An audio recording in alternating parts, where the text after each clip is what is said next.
Hello दोस्तों, कैसे हैं? उम्मीद करते हैं अच्छे हैं। दोस्तों, यह वीडियो क्लास 12 के बच्चों के लिए है जो उसको बोर्ड एग्ज़ाम में काफ़ी मदद देगा, है ना? काफ़ी मदद साबित होने वाला है यह वीडियो दोस्तों। और हम क्लास 12 के बच्चों के लिए हैं इस दोस्तों महत्वपूर्ण क्वेश्चन को बताने वाले हैं, उसके प्रश्न और उत्तर दोनों बताने वाला है दोस्तों, ठीक है? तो प्रश्न और उत्तर कराने वाले हैं दोस्तों, ये आपको एग्ज़ाम में काफ़ी मदद करेगा दोस्तों, ठीक है? तो जो भी क्लास 12 के विद्यार्थी हैं, बिहार बोर्ड से हैं, वो लोग इस वीडियो को अच्छे से देख सकते हैं दोस्तों। और इसमें हम बहुत सारे प्रश्न बताएंगे और एक सीरीज रहेगा दोस्तों, मतलब हर क्वेश्चन का, है ना, अलग अलग क्वेश्चन, जितने भी महत्वपूर्ण क्वेश्चन है दोस्तों, हम सभी महत्वपूर्ण क्वेश्चन को ही बताने वाले हैं, जिससे कि आपका नंबर अधिक से अधिक बढ़ सके। दोस्तों, एग्जाम में बहुत सारे विद्यार्थी लिखते हैं, पर कैसे लिखा जाए ताकि नंबर अधिक उठे? लिखने को सभी लोग लिखते हैं, पर नंबर किसी का कम और बेशी आता है दोस्तों।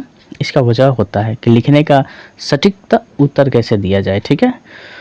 तो आइए दोस्तों, हम इसमें आपको बताएंगे। और ये आज का पहला वीडियो रहेगा दोस्तों क्लास 12 का, ठीक है? और पहला प्रश्न है यहाँ पर दोस्तों, और ध्यान रखना दोस्तों, हमारे साथ आप लोग क्वेश्चन भी लिखेंगे और समझते भी चलेंगे, ठीक है? क्वेश्चन हम करेंगे और प्रश्न का उत्तर भी देंगे हम, आप लोग भी साथ ही साथ लिखते चलेंगे, समझते चलेंगे दोस्तों, ठीक है?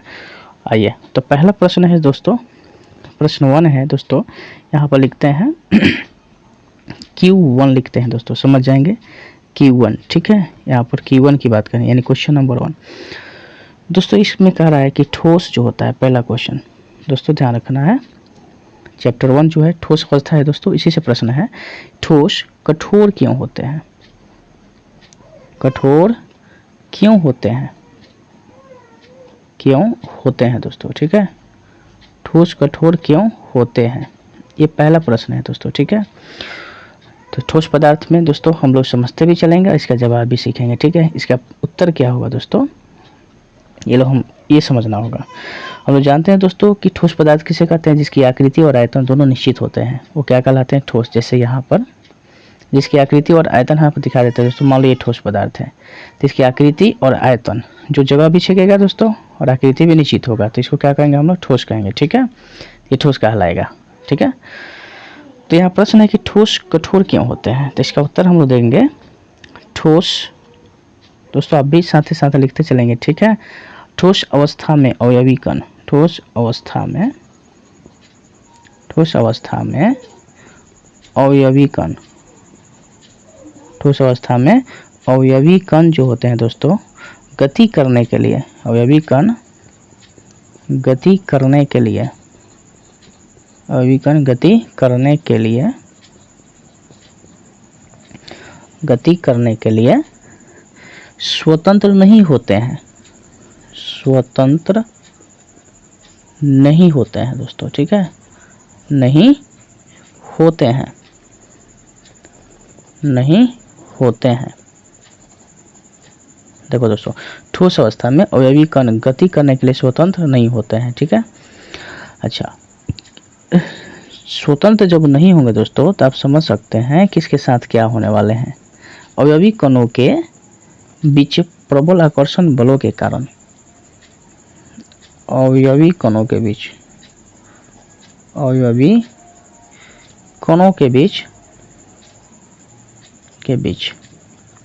प्रबल आकर्षण बल, ठीक है? प्रबल आकर्षण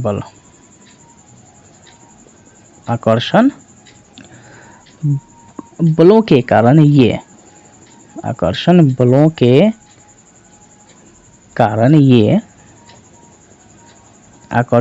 के कारण ये का मतलब कौन सा? ठोस की बात हो रही है दोस्तों, ठीक है? आकर्षण बलों के कारण ये केवल अपनी माध्य स्थितियों में, ये केवल अपनी माध्य स्थितियों में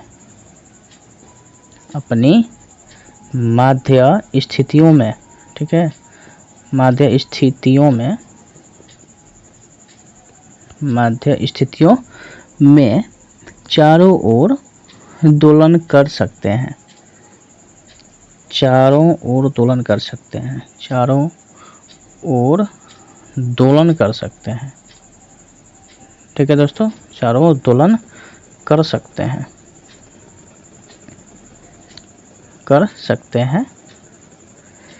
इस कारण ठोस सघन व्यवस्था तथा कठोर संरचना रखते हैं। चलिए लिख सकते हैं इस कारण ठोस,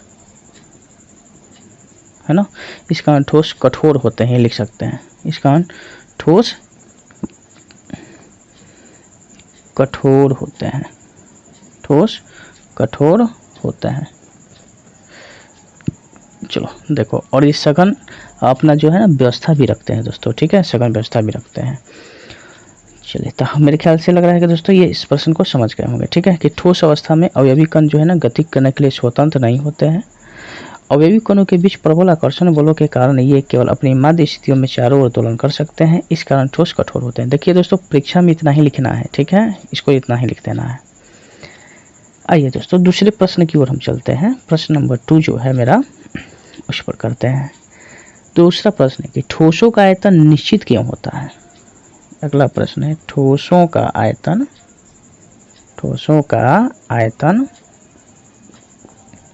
निश्चित क्यों होता है, ठीक है, ठोसों का आयतन निश्चित क्यों होता है। अब आइए दोस्तों इस पर हम बात करते हैं कि ठोसों का आयतन निश्चित क्यों होता है।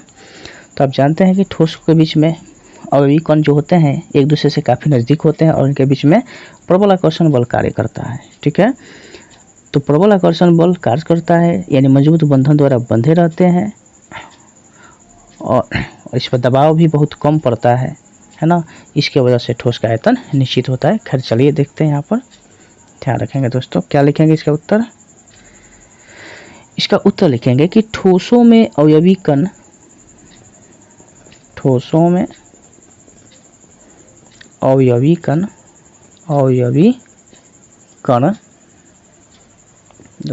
में अवयवी कण जो होते हैं, अवयवी कण अपनी माध्य स्थितियों में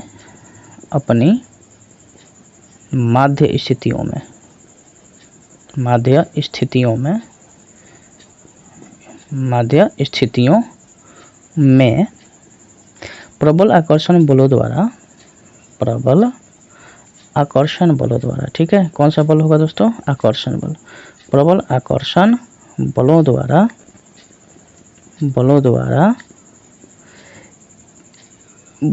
बंधे रहते हैं, ठीक है, बंधे रहते हैं, ठीक है। और अणुओं के बीच दूरी जो होती है दोस्तों बहुत कम होती है ना। अणुओं के मध्य दूरी, अर्थात हम बोल सकते हैं अंतराणविक दूरी, दाब बढ़ाने या कम करने पर अप्रभावित रहती है। तो इसको लिख सकते हैं हम अणुओं के मध्य,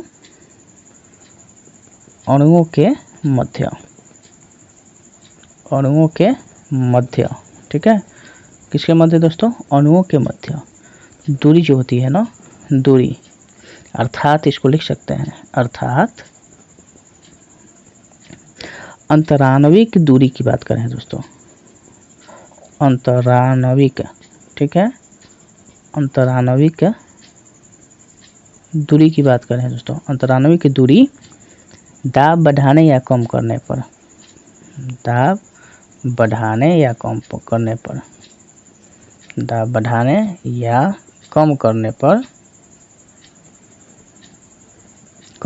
पर, ठीक है, कम करने पर अप्रभावित रहती है, अप्रभावित रहती है, मतलब कि इस पर कोई प्रभाव नहीं पड़ता है, अप्रभावित रहती है। यही कारण है कि ठोसों का आयतन निश्चित होता है। चाहे लिख सकते हैं अतः, इसलिए ठोसों का आयतन लिख सकते हैं, इसलिए ठोसों का आयतन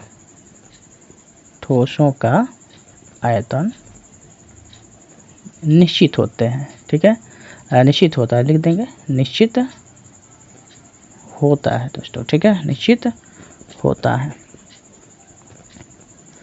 चलिए, तो आपने देख लिया कि ठोस कठोर क्यों होते हैं, ठोसों का आयतन निश्चित क्यों होता है। पेपर में इतना लिखना है दोस्तों, ठीक है ना। आगे चलिए, नेक्स्ट जो है प्रश्न आप लोग देखेंगे। आप तो समझ सकते हैं दोस्तों, चाहेंगे तो यहाँ पर हम बना सकते हैं कि ये देखो थोड़ा सा एक ठोस पदार्थ बना रहे हैं, ध्यान देना आप लोग, ये ठोस पदार्थ है। ठोस पदार्थ में ये जो कण होते हैं ना दोस्तों, बहुत नज़दीक होते हैं, ठीक है, काफ़ी नज़दीक होते हैं। ऐसे देखिए इनके जो कण होते हैं एक दूसरे काफ़ी नज़दीक है, इसकी दूरी, तो इसको बोलते हैं अंतरानवी की दूरी दोस्तों, ठीक है, ये अंतरानवी बहुत नज़दीक होते हैं। और इस पर कोई दबाव डाला जाता है दोस्तों, इस पर अलग से दाब डालते हैं, तो दाब का इस पर कोई प्रभाव नहीं पड़ता है। हम इसके बीच की दूरी, अणुओं के बीच की दूरी कम करना भी चाहें तो भी नहीं होता है दोस्तों, ठीक है। तो इसी का वजह से ठोस क्या होते हैं, ठोस के जो आयतन होते हैं वो क्या होते हैं, निश्चित होते हैं, ठीक है। दाब का कोई प्रभाव नहीं पड़ता है। इनके अणु को हम चाहें कि कम दूरी और कर दें तो ये नहीं हो पाते हैं, इसीलिए ये क्या होता है ना, ठोस के आयतन निश्चित हो जाता है, ठीक है। आइए तो एग्ज़ाम में आप लोग इसको बनाइएगा तो अच्छे से ढंग से लिखिएगा ताकि आपका नंबर ना कटे। चलिए दोस्तों अगला हम लोग प्रश्न देखेंगे। ये सभी दोस्तों एग्ज़ाम के लिए बहुत इंपॉर्टेंट है, ठीक है, इसको अच्छा से आप लोग याद कर जाइएगा ताकि आपको कहीं दिक्कत ना हो पेपर में, ठीक है।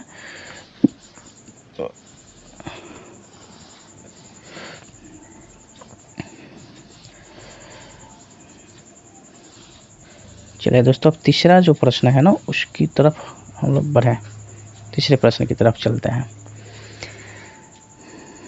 आपको दोस्तों ध्यान देना है कि कुछ पदार्थ हम देंगे कि अगला इम्पोर्टेंट जो है दोस्तों, तीसरा जो प्रश्न है उसको आप लोग ध्यान रखिएगा। क्वेश्चन नंबर 3 यहाँ लिख देते हैं Q3, ठीक है दोस्तों, Q3 कांच को अतिशीतित द्रव क्यों माना जाता है। देखिए दोस्तों कांच को अतिशीतित द्रव, अतिशीतित द्रव क्यों माना जाता है, अतिशीतित द्रव क्यों माना जाता है। देखिए दोस्तों ये प्रश्न है कि कांच को अतिशीतित द्रव क्यों माना जाता है, ठीक है, क्यों माना जाता है। तो देखिए आप समझ सकते हैं कि कांच में थोड़ा सा बात कर लें, चर्चा कर लें, इसका उत्तर हम लोग ऐसे देंगे, ठीक है, समझते चलेंगे और उत्तर भी देंगे। दोस्तों आपको मालूम है कि मान के चलो ये कांच है, ठीक है, एक साइड इधर बनाते हैं ताकि आपको दिख जाए। ये मान लो कि एक कांच है, तो कांच जो होता है ना दोस्तों, इस कांच में बहुत धीरे धीरे इसमें बहने का गुण पाया जाता है, ठीक है, बहुत मंद माने इसमें बहने का गुण पाया जाता है, ज़्यादा तेज़ी से नहीं बहता है दोस्तों, है ना, तो मंद ये बहता है। तो ये पूछा गया कि मंद बहता है तो इसको अतिशीतित द्रव क्यों माना जाता है। तो कांच में खिड़की वगैरह होते हैं, दरवाजे होते हैं, तो इसमें देखा जाता है कि कांच में थोड़ा थोड़ा ये बहने का गुण पाया जाता है। खासकर हम लोग देखते हैं कि कांच में या गिलास में अगर गर्म चाय डाल दें तो उसमें हल्का हल्का क्या होता है ना, प्रसार होता है दोस्तों, ठीक है, अंदर से प्रसार होता है, तो द्रव जैसा बहने का गुण रखता है।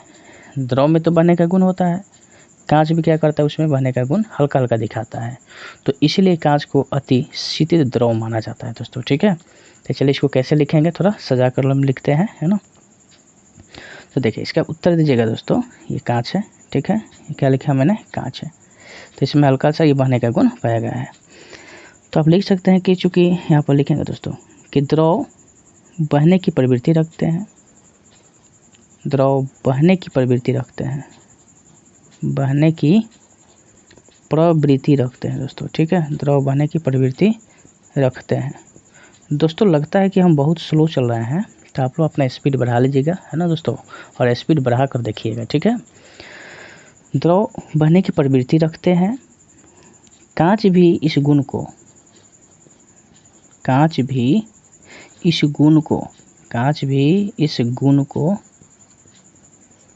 को प्रदर्शित करता है दोस्तों, ठीक है, प्रदर्शित करता है। आप तक देख रहे हैं कि द्रव जो होते हैं उसमें बहने का गुण होता है ना, तो कांच भी इसमें थोड़ा थोड़ा क्या कर रहा है, बहने का गुण प्रदर्शित करता है। यद्यपि यह अत्यंत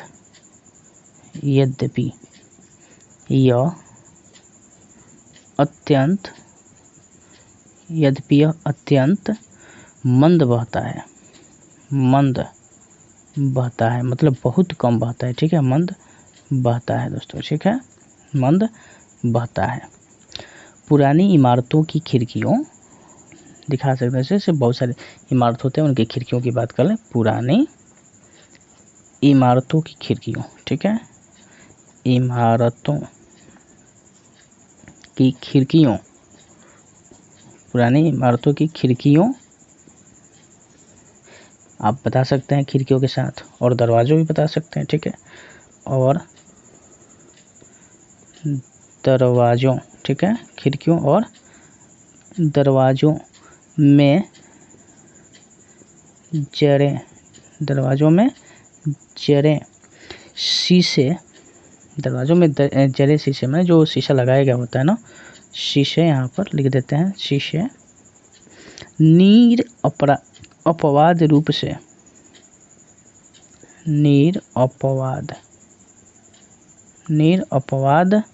रूप से, निरपवाद रूप से शीर्ष की अपेक्षा ऊपर से, शीर्ष समझ है ना, शीर्ष की अपेक्षा माने ऊपर वाले की अपेक्षा, शीर्ष की अपेक्षा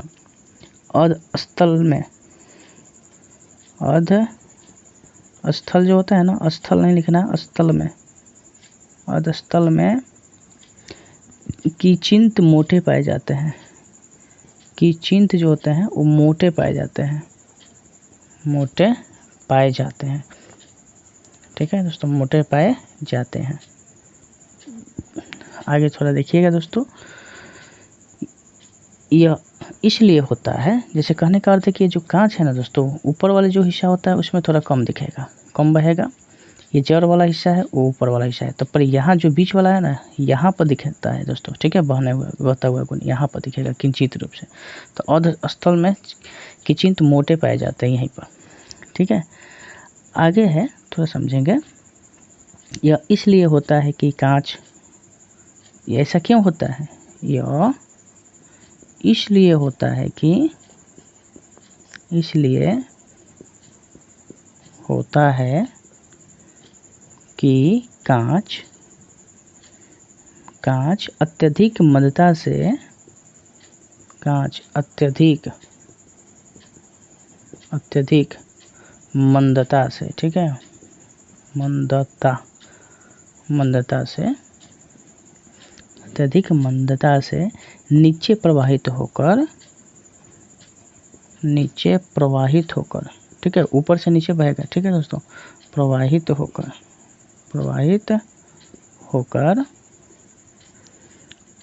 अधस्तल भाग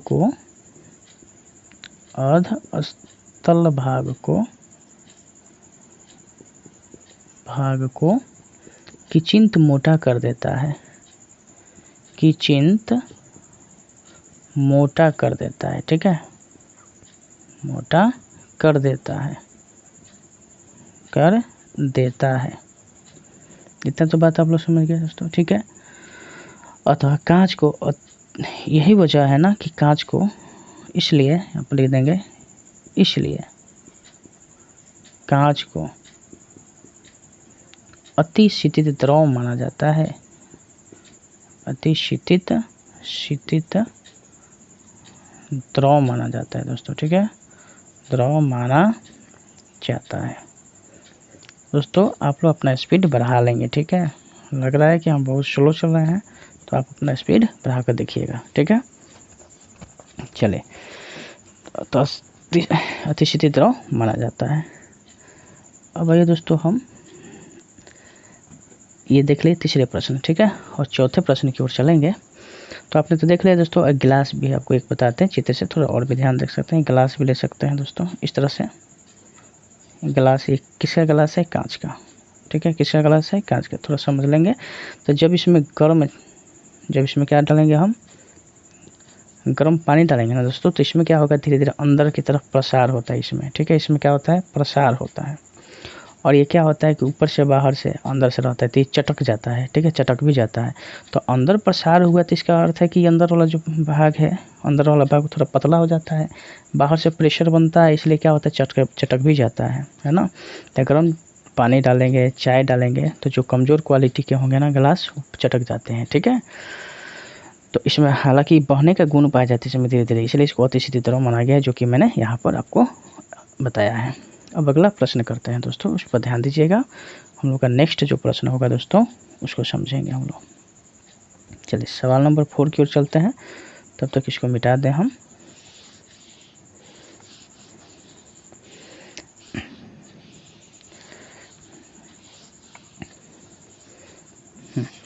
चलिए सवाल 4 करते हैं दोस्तों, ध्यान रखना।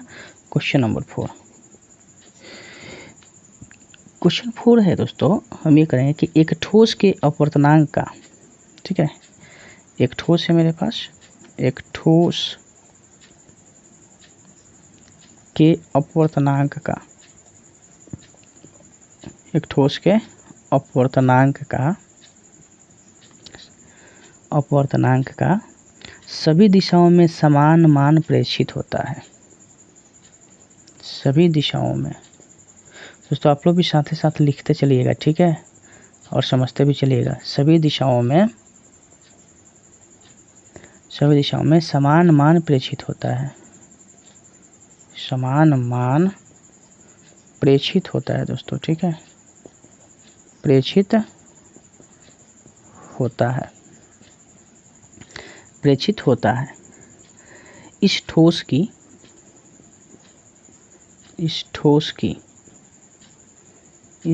की प्रकृति पर टिप्पणी कीजिए।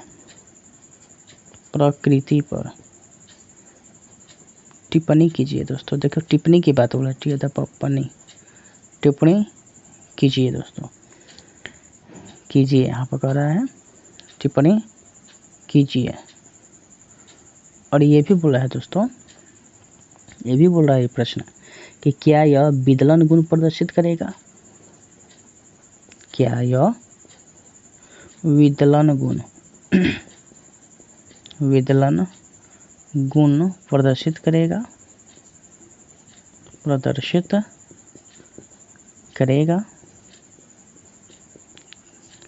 ठीक है दोस्तों। ये सभी जो प्रश्न हैं आपका केमिस्ट्री का ही है, ये सभी प्रश्न किस सब्जेक्ट का है दोस्तों, केमिस्ट्री का है, ठीक है। चलिए अब आप लोग क्या इसका जवाब देंगे, क्या जवाब दे सकते हैं। देखो कह रहे कि एक ठोस के अपवर्तनांक किसे कहते हैं दोस्तों, अपवर्तनांक का परिभाषा कहता है कि शून्य में प्रकाश की चाल और किसी माध्यम में प्रकाश की चाल के अनुपात को अपवर्तनांक कहते हैं। तो बोला कि एक ठोस पदार्थ के अपवर्तनांक का सभी दिशाओं में समान मान प्रेषित होता है। सब दिशा में चलेगा तो इसका मान क्या होगा, प्रेषित होगा। तो इस ठोस प्रकृति पर टिप्पणी कीजिएगा, करेगी तो इस पर टिप्पणी कर दो। अच्छा, क्या यह विदलन गुण प्रदर्शित करेगा, है ना। तो अब चलिए इसका जवाब कैसे देंगे दोस्तों, हम लोग इसको एक एक करके पहले जवाब देते हैं। समदैशिक माने समान दिशा होता है, असमदैशिक माने क्या होता है, असमान दिशा, ठीक है। तो आप इसको ऐसे दे सकते हैं जवाब कि एक ठोस जो सभी दिशाओं में अपवर्तनांक के समान मान रखता है समदैशिक प्रकृति का होता है। जब ध्यान रखना दोस्तों, इस प्रश्न का जो उत्तर कर देंगे कि मान लो कोई ठोस है, ये क्या है, एक ठोस पदार्थ है। कैसा पदार्थ है, ठोस पदार्थ है। अब ये जो ठोस पदार्थ देख रहे हैं, अगर ये सभी दिशाओं में, मान लो सभी दिशाओं में, इधर इधर, है ना, इस साइड इधर, सभी दिशाओं में क्या करता है, सभी दिशाओं में अगर ये समान अपवर्तनांक के मान रखता है, अपवर्तनांक का मान अगर ये रखता है तो ये समदैशिक प्रकृति का होगा। किस प्रकृति का होगा, समदैशिक। लेकिन अगर यही मान अलग अलग हो जाए तो क्या हो जाएगा, असमदैशिक। सभी दिशाओं में समान मान नहीं रहे अपवर्तनांक का तो असमदैशिक हो जाएगा। तो अब इस समान होने का जो कारण है ना दोस्तों, इसका कारण, तो इस ठोस की प्रकृति क्या होती है, अक्रिस्टलीय। ये अक्रिस्टलीय है जिसके वजह से ऐसा होता है ना। तेज धार वाले औजार से जब इसको काटा जाता है तो ये साफ प्रदर्शित नहीं होगा, साफ नहीं कटेगा दोस्तों। कांच को आप कहीं सोचिएगा कि खूब बढ़िया से काट दें, है ना, तेज धार वाले औजार से काटा जाए तो देखो कटेगा, लेकिन पूरा साफ नहीं होगा, है ना। अक्रिस्टलीय चीज़ को आप लोग साफ नहीं कर सकते हैं, है ना, बल्कि यह अनियमित सतहों वाले टुकड़ों में टूट जाता है। तो कांच जो है कि टूट जाता है ना। तो इसका जवाब ऐसे दीजिएगा दोस्तों, ठीक है। ये तो मैंने समझा दिया। सीधे लिखेंगे कि एक ठोस जो, इसका उत्तर लिखना है दोस्तों ऐसे, एक ठोस जो सभी दिशाओं में, सभी दिशाओं में, एक ठोस जो सभी दिशाओं में अपवर्तनांक के समान मान रखता है, अपवर्तनांक के समान मान रखता है ना, रखता है, वो समदैशिक प्रकृति का होता है, वो समदैशिक प्रकृति का होता है, समदैशिक प्रकृति का होगा, ठीक है, प्रकृति का होता है, समदैशिक प्रकृति का होता है तथा इसके कारण इस ठोस की प्रकृति, इसके कारण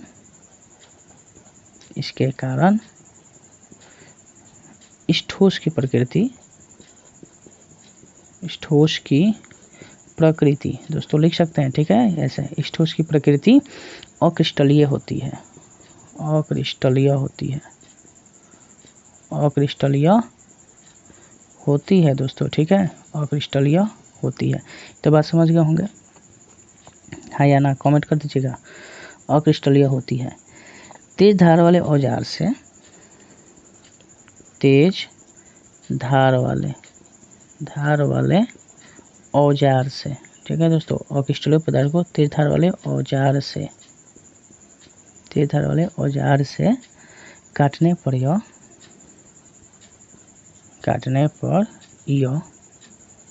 तेज धार वाले औजार से काटने पर यह साफ विदलन प्रदर्शित नहीं करता है, साफ विदलन प्रदर्शित नहीं करता है दोस्तों, ठीक है, नहीं करता है। मान लो शीशा है, आप चाहिए कि उसको तेज औजार से, तेज चाकू से काटे तो कटाएगा नहीं, अलग अलग टुकड़ों में बढ़ जाएगा, ठीक है। प्रदर्शित नहीं करता है, बल्कि यह अनियमित सतह वाले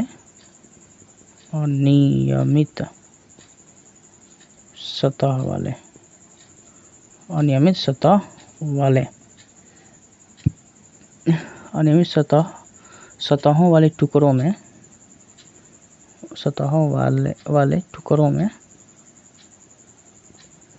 में टूट जाता है, सीधे से लिख सकते हैं, टूट जाता है। बस तो दोस्तों मैंने इस बात को आप लोग के बीच रखा है ना। चौथे प्रश्न का उत्तर ऐसा रहा। चलिए अब हम लोग देखेंगे प्रश्न नेक्स्ट देखते हैं दोस्तों क्या कहता है। पांचवा जो है ना दोस्तों प्रश्न देखेंगे, पांचवा प्रश्न। चलिए इसको मिटाते हैं पहले और पांचवें प्रश्न की ओर हम लोग चलेंगे। देखिए पांचवा प्रश्न जो है ना दोस्तों, ये भी बहुत इम्पोर्टेंट है दोस्तों। पांचवा, आप एक काम करिएगा, हर प्रश्न को लिखकर याद करते चलिएगा, ठीक है। ये नहीं कि सिर्फ लिख लिए और याद भी नहीं किया, लिखकर इसको अच्छे से याद करना है और ये आपका पेपर में मदद करेगा।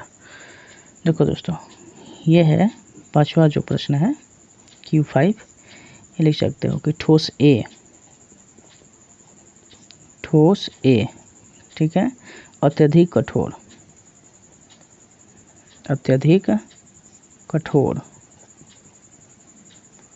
ठोस A अत्यधिक कठोर तथा ठोस एवं गलित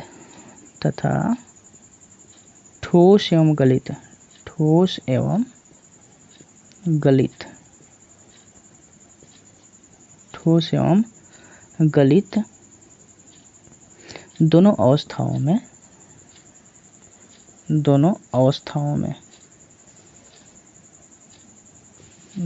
अवस्थाओं में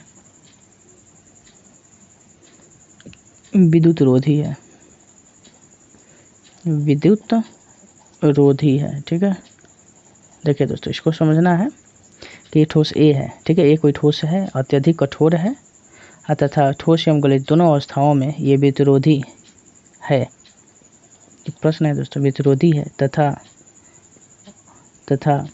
अत्यंत उच्च ताप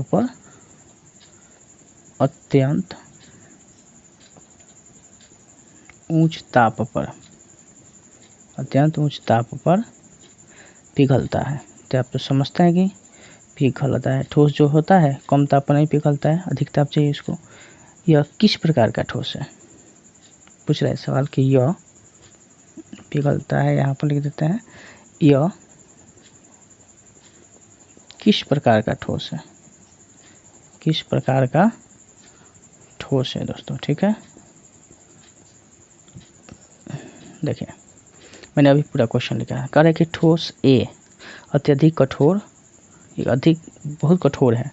मान लो यहाँ पे एक ठोस दिया है ए है, जो कि अत्यधिक क्या है, कठोर है। ये ठोस की अवस्था में गलित की अवस्था, माने पिघल भी जाए चाहे ठोस रहे, दोनों अवस्थाओं में विद्युत रोधी है, माने इसमें कोई करंट नहीं मार रहा है, ये क्वेश्चन कर रहा है। तथा यह उच्च ताप पर अत्यधिक पिघलता है। ये जो पिघलने की बात है दोस्तों, उच्च ताप चाहिए, उच्च ताप पर ही पिघलता है।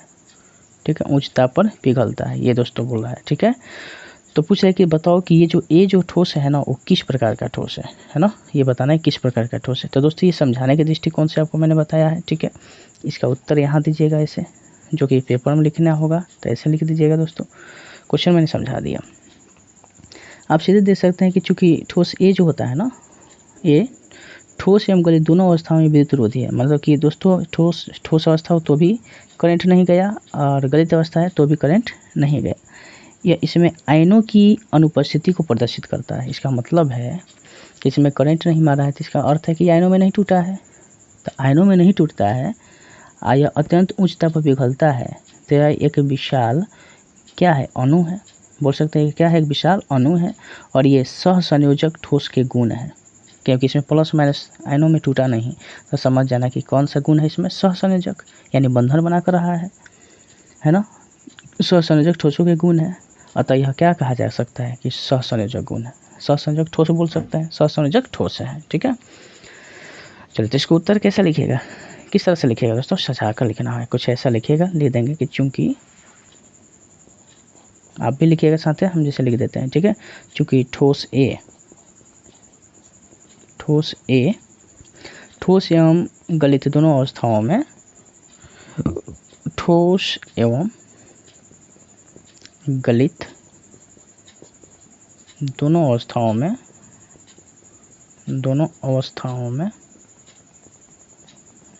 अवस्थाओं में विद्युत रोधी है। ठीक है, क्या है, विद्युत रोधी है दोस्तों। ठीक है, दोनों अवस्थाओं में विद्युत रोधी है। अब बताओ, जब दोनों अवस्थाएं में विद्युत रोधी है तो यह इसमें, इसका मतलब है कि यह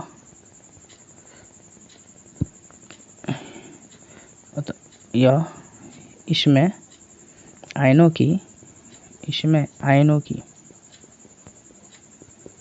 आयनों की क्या कर रहा है, ऊपर अनुपस्थिति को प्रदर्शित करता है, अनुपस्थिति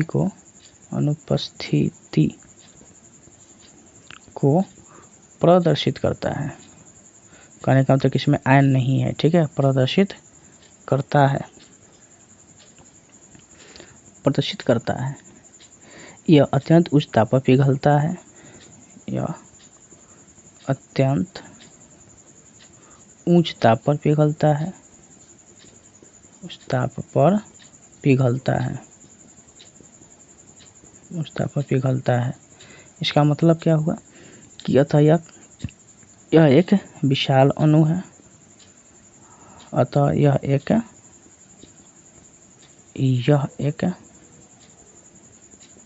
विशाल अणु है। तो देखो इसमें तो आयन है नहीं, है ना, आयन नहीं है, तो ये सहसंयोजक ठोस के गुण है, ये सहसंयोजक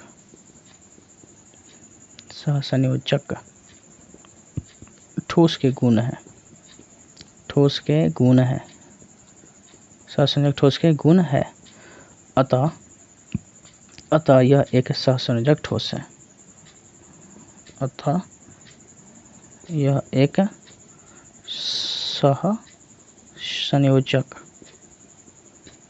सहसंयोजक ठोस है। बस दोस्तों, आपने इस चीज़ को समझ लिया कि ये क्या क्वेश्चन कर रहा था। ठीक है, किस तरह का ठोस है, तो आपका उत्तर क्या हो जाएगा, सहसंयोजक ठोस। ऑब्जेक्टिव रहेगा तो दोस्तों सीधे मार देना सहसंयोजक ठोस। ठीक है, पर इस सब्जेक्टिव के लिए बात करें दोस्तों। ठीक है, चलिए दोस्तों, सवाल नंबर 5 हम लोग देखेंगे क्या कर रहा है। क्वेश्चन नंबर 5, इसको मिटाते हैं। सवाल 5, सॉरी दोस्तों 5 तो हो गया ना, क्वेश्चन नंबर 6 देखेंगे हम लोग, ठीक है। 5 सवाल तो हम लोगों ने देख लिया, सवाल नंबर 6 की ओर चलते हैं दोस्तों, ठीक है।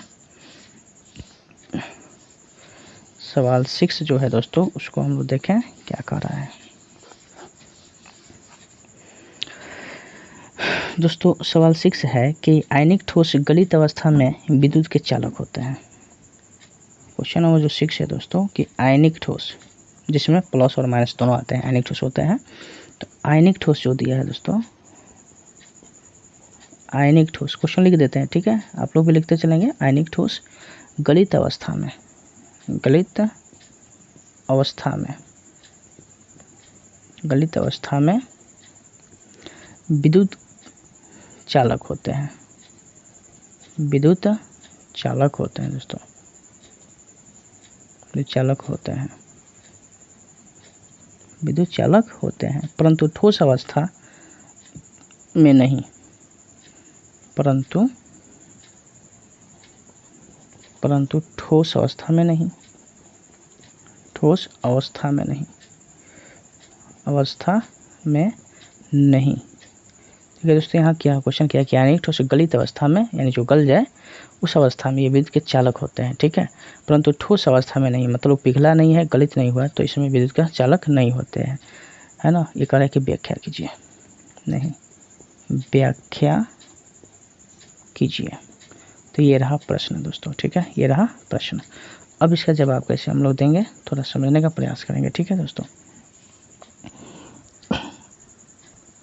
आपको मालूम है दोस्तों कि जो आयनिक ठोस होते हैं उसमें धन और ऋण दोनों होते हैं। आयनिक ठोस का मतलब होता है दोस्तों, जैसे मान लो कि एक ठोस है, ठीक है, ये क्या है, एक ठोस है। तो ये ठोस है और ये आयनिक ठोस है, तो इसमें प्लस भी मिलेगा और क्या मिलेगा, माइनस, तब ना विद्युत के सुचालक होगा।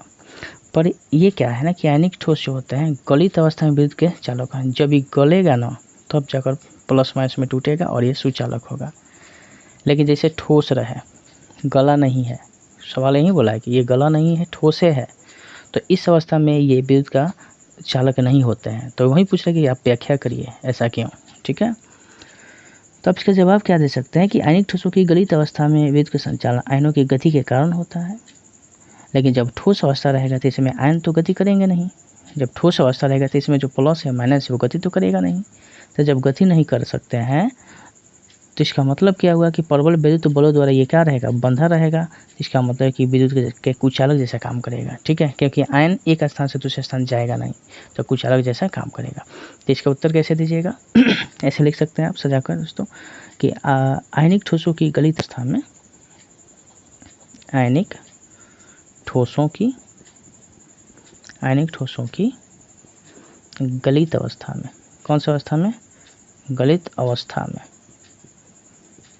गलित अवस्था में, आयनिक ठोसों की गलित अवस्था में विद्युत संचालन, विद्युत संचालन, संचालन आयनों के गति के कारण होता है। आयनों, आयनों की गति के कारण होता है, कि गति के कारण होता है, आयनों की गति के कारण होता है, गति के कारण होता है दोस्तों, ठीक है, आयनों की गति के कारण होता है। ठोस अवस्था में आयनों की, आयन गति नहीं कर सकते हैं। ठोस अवस्था में, अब तो जान रहे हैं कि जब इसमें गलित होगा तो गति करेगा। ठोस अवस्था में, ठोस अवस्था में आयन गति नहीं कर सकते, आयन गति नहीं कर सकते, नहीं कर सकते। समझ सकते हैं दोस्तों कि जब ये कौन सा अवस्था हो जाए, ठोस अवस्था, तो ठोस अवस्था में आयन गति नहीं कर सकते तथा प्रबल स्थिर, तथा प्रबल, प्रबल स्थिर वैद्युत बलों द्वारा, स्थिर वैद्युत बलों द्वारा, वैद्युत बलों द्वारा, वैद्युत बलों द्वारा बंधे रहते हैं, बंधे रहते हैं, ठीक है दोस्तों, बंधे रहते हैं। और इस तरह से बंधे रहते हैं, अतः जब ये बंधे रहेंगे, आयन गति नहीं करेंगे, तो इसका मतलब कि क्या है, सुचालक होगा कुचालक, तो कुचालक होगा। तो अतः लिख सकते हैं इसको, अतः ये ठोस अवस्था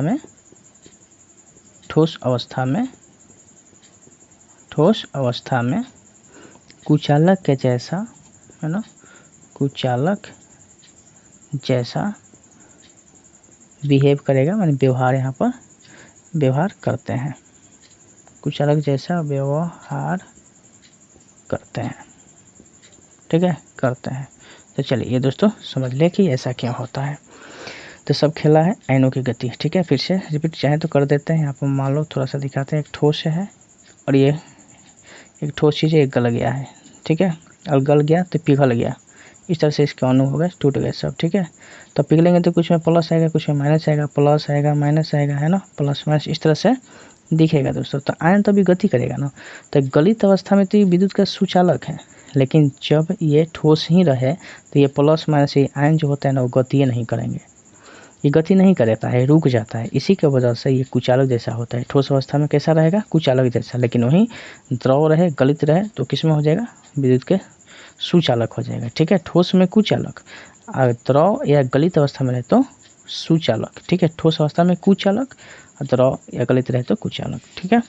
सॉरी दोस्तों, द्रव में कन्फ्यूज ना हो दोस्तों, जब ये द्रव अवस्था रहे, द्रव रहे या गलित रहे तो क्या होगा, सुचालक, ठीक है, सुचालक हो जाएगा, माने चालक जैसे काम करेगा। और वहीं जब ठोस अवस्था रहे, ठोस अवस्था में ये क्या हो जाएगा, कुचालक होगा, ठीक है, कुचालक। कन्फ्यूज नहीं करना है, नहीं तो सब ये इतना समझाया हुआ चीज़ क्या हो जाएगा, बेकार हो जाएगा। चलिए दोस्तों अगला हम लोग देखेंगे, अगला प्रश्न जो है उस पर हम लोग ध्यान देंगे दोस्तों। नेक्स्ट जो प्रश्न है, सवाल नंबर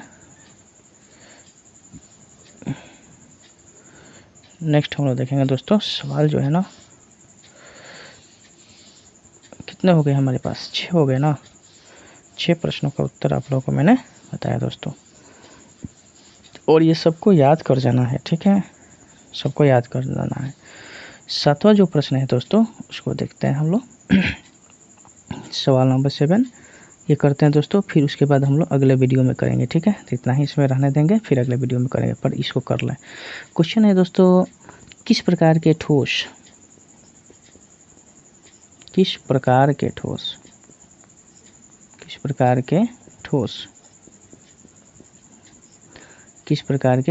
विद्युत चालक दोस्तों, बहुत आसान प्रश्न है ये। किस प्रकार के ठोस विद्युत चालक, कोमा देकर, आघात वर्ध्य और तन्य होते हैं दोस्तों, और तन्य होते हैं। देखिए दोस्तों, ये प्रश्न किया कि किस प्रकार के ठोस विद्युत चालक, माने विद्युत के चालक होंगे, यानी करंट देगा। फिर उसमें आघात वर्ध्य, माने कि चोट मारने पर क्या होगा, तन्यता, ये जो होता है ना, चादर बन जाएगा। और तन्य होते हैं, माने खींचने पर वो तार जैसा बन जाए, ठीक है। तो किस प्रकार के ठोस होगा दोस्तों, तो सिंपल इसका उत्तर दे सकते हैं। ये सब गुण किसका है, धातुओं का ना गुण होता है दोस्तों। धातु विद्युत के सुचालक होते हैं, उसमें आघात वर्तन्य होते हैं, और आघात वर्धनीयता होती है और तन्यता होती है। तो ये सब तो धातुएं हैं।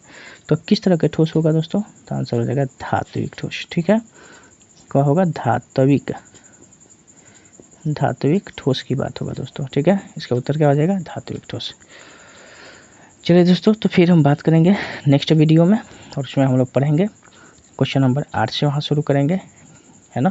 तब तक इतना आप लोग पूरे अच्छे से तैयारी कर लीजिएगा। अपना हर प्रश्न को आप लोग ध्यान रखिएगा दोस्तों, और उसको अच्छे से याद कर जाइएगा, ठीक है। कहीं दिक्कत हुआ हो तो कमेंट कर दीजिएगा, है ना, हम उसको सुधार कर देंगे। और दोस्तों आप लोग भी अपना रिप्लाई दीजिए कि ये वीडियो कैसा लगा, ठीक है। चलते हैं, फिर मिलेंगे नेक्स्ट वीडियो में। जय हिंद, जय भारत।